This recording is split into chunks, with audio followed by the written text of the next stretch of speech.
Here I found a little pit of some sort. I don't know what lives in there, but this is dug fresh, very fresh, because it has snowed all night. So this is really fresh, as you can see. I don't know how close I will approach, but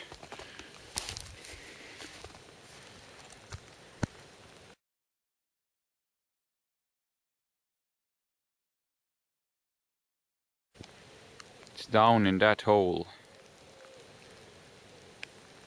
in there.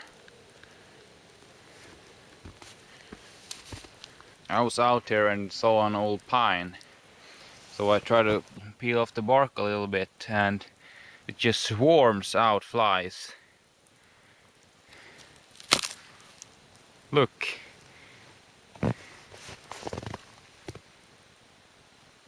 It's flies everywhere inside here. Right now it's super moist and damp outside because the snow is melting and falling down from the trees, so everything is wet, including me. I'm absolutely soaked right now, and I want to get a fire going and heat up my hands and get a little warm.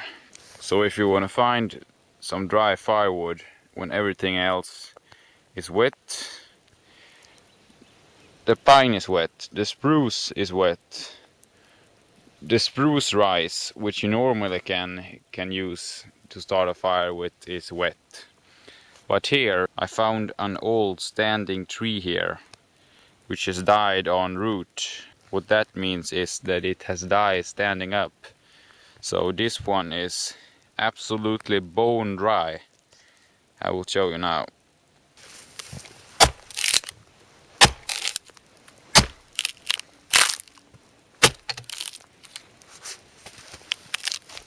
Here we have a piece, and it's, like I said, it's bone dry, really dry, and good to get a fire going a little bit easier.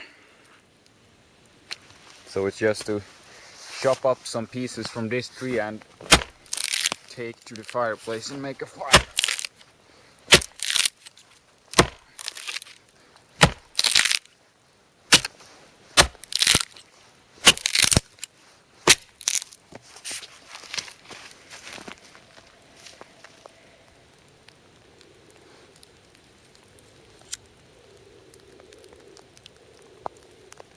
This works fine.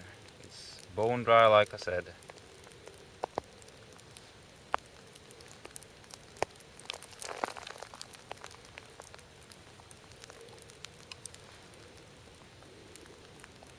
It's just dripping down in my head, and it's dripping all the time, so it's hard. Even though this wood is dry, it gets wet when it drops out of the trees. So you have to be careful.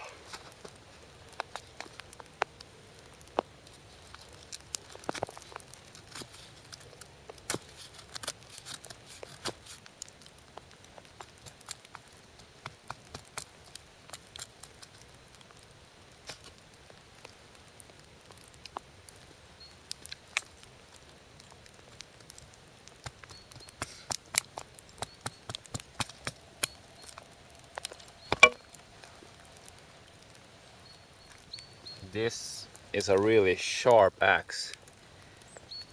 I was about to cut a piece of this, and I got the blade like this on the finger, and you can see here the pink part, that's flesh. It's chopped off a little part right away. Now I finally got the fire going, but I have to admit that it was a little bit hard this time. Harder than usual, but the main thing is that we have a fire now, so we can get a little warmer and drier.